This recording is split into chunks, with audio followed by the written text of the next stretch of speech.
And what do you think those players do when they only needed 5,000 experience points to get this reward, but now they need 25,000 to get the next one? Well, do you think they patiently play and say, well, that's okay, it's going to take me 2 months instead of 3 weeks? Oh no, they play a lot. They increase their play. And this is very interesting, because it's not a one-to-one correlation, but if you think about addiction, the substance abuse model, the behavioral addiction model, you end up needing more of the substance in order to get the same cerebral payoff, that dopamine that is so involved in the reward circuitry. Okay, so that's World of Warcraft, and it's that insidious nature of it is because of the avatar.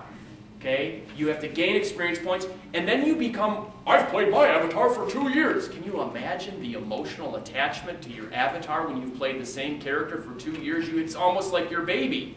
You know, and then these people in the game, they can list all the attributes, and well, I've got this armor, and I've got this, and I've got that, and I've got this cloaking, and they can go on. They can go on for hours talking about their avatars. Okay?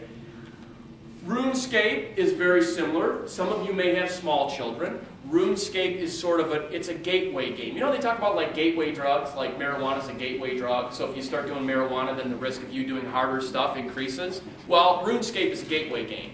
So if you got an 11, 12, 13-year-old playing RuneScape or Ultima Online, the radar and the sirens should be going off, because that's the kind of game, because the kid's going to get sick of it by maybe age 14 or 15, and then they're going to go to something like World of Warcraft. Now, Xbox Live, anybody heard of that one?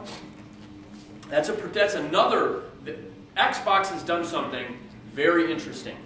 They have avatarized.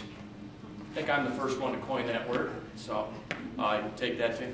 They've avatarized the game. So in Call of Duty 5, which you see there to the right, you're in World War II squad-level simulations. But in order to get that new rifle, in order to get that new hand grenade, in order to be able to play the 50 caliber, twin 50 caliber machine gun, you have to have experience points.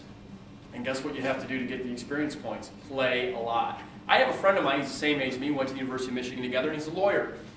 He's addicted to this game. And he was off of this game before. He was off of Call of Duty, because this is now Call of Duty 5. He just called me last night. He says, you got to help me. They've avatarized Call of Duty 5. And he can't stop playing, because there's something for people. If you're not a gamer, you probably don't get it. But there's something about avatarizing games that really makes it hard for some of us. Halo. Anybody have kids? Halo was another big one. I had kids that come to see me, because I run little support groups for people who are trying to get off video games. I've had kids that when Halo 2 comes out, they were waiting. 7-Eleven had them, and they were waiting in 7-Eleven in line. I mean, for like 12 midnight. And one kid's mother was crazy enough, she drove her car there, and she was listening to books on tape the whole night, so these kids could get their advanced copy of Halo 2. It's amazing. And then of course I help kids, mostly ADHD kids, with school, and so you can't get them to do their homework. But boy, they're willing to wait in line for 5, 6, 7 hours to get that advanced copy of Halo 2. So, you know what's interesting? When I get an ADHD boy who comes to see me for help in school, and I've now calculated it. Do you want to know what percentage of the time that kid has excessive video game issues? Video game playing issues? Any guesses? 85. 84.47 or something like that. But it's incredible. So when I say that to parents, well, and I can kind of tell, the ones who don't, I can kind of go, so how often does Johnny play video games today? Oh my God, you read our mind. But it's just because it's so common. It's so incredibly common. And when these new games come out, I'll let kids, when I come over to study groups with me, I have a video game system, and I let them play. Okay, you got your math done, great. You get 20 minutes, on game time, and it's a great reward tool. But you try when these new games come out, like Call of Duty 5, which the kids are really into now, it's really difficult. One time I had to shut the power off, in that room. I literally couldn't get them off. So it's amazing the pull that these games have. So let's move on. All right, let's talk about the motivations for games. Because you sort of wonder, well, what's going on underneath these kids? What's happening that is causing them to get in trouble and have these behaviors? Now, let me just say that there's a guy named Larry Gage over at, remember Larry Gage, Arthur? And Larry started the Project Bold at Oakland Community College, and he and I have talked extensively, and he found over the years that a lot of the kids that were coming to him, who were mostly ADHD in this program, also he saw a tremendous amount of excessive video gamers. And one of the things that Larry helped me understand was that when you get an excessive video gamer, there's always other stuff going on. Whether it's ADHD, whether it's anger, whether it's oppositional defense, there's usually other stuff going on. Okay, and so when you see the excessive video gaming, it's like, oh great, this is the way the symptom's showing up. Now we know we have to help this kid, do some other work on himself. Achievement, Andrew's story. Andrew was a kid who came to me for help in college because he was failing out of college, and Andrew was one of those kids who came from an ethnic family. And what do you think his immigrant parents wanted him to be? Any guesses? Doctor. This kid couldn't do he couldn't do math. He was great in social studies, great in English. Parents didn't want him to do that. So he felt like a miserable failure. And he had become an introvert. He felt so bad about himself that he had really become quite introverted. The only area in his life where he felt competent was on Nintendo 64 games. He was so good in college that he would have tournaments in his room and he would actually play for money, and he made all sorts of money, but that was his thing. Well, I'm pretty good at Nintendo 64 games too. So one day, I played with him on Super Mario Kart, which is one of the games, and I beat him. This is a 19-year-old kid, had a temper tantrum and told me I cheated. The reason I tell this story is because Andrew was emotionally invested in the achievement that he received from being good at those games. It was a compensatory. He felt like a failure in life, so he went to these video games because it was something that he was good at. Now you talk about ADHD kids, many of your greatest video game adepts are ADHD kids who struggle to find success in school, but they're great at video games. So there's that achievement proof. Escape. There's a game there, Brothers in Arms, Earned in Blood.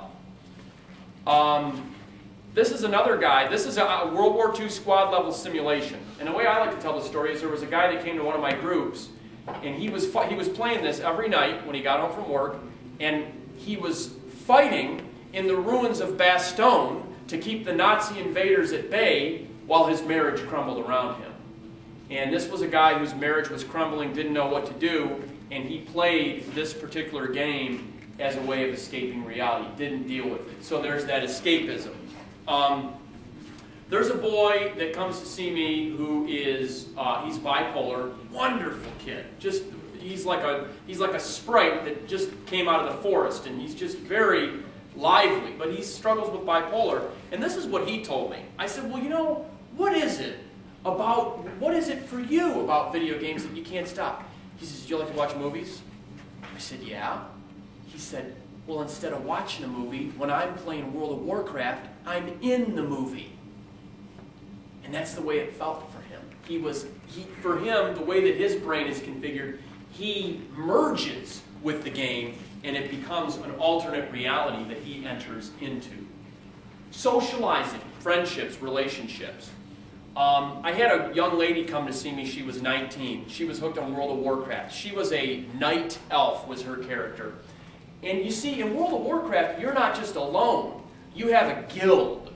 It's a group of other avatars that you play the game with, and you go raid this dungeon, you go raid this fantasy land. And she met a guy. He was a Draenei, a shaman, I think. And they hit it off in the game. And they would go online every night at 6 p.m. They would play till 2, 3, 4 in the morning. She had convinced herself that this guy was the love of her life, and that World of Warcraft had brought this love of her life in. And they made plans to elope to Las Vegas. And they met in Las Vegas.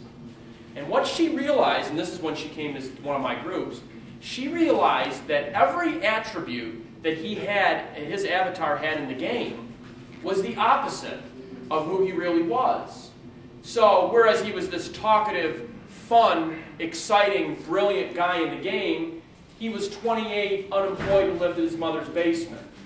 That's exactly that's the truth. I'm not making this up. And so there you go. There's a social aspect to these games. These people meet online every night with the same people. They've got friends in Holland. They've got friends in China. They've got friends in Australia. And they meet online and they create these communities. And they are incredibly compelling.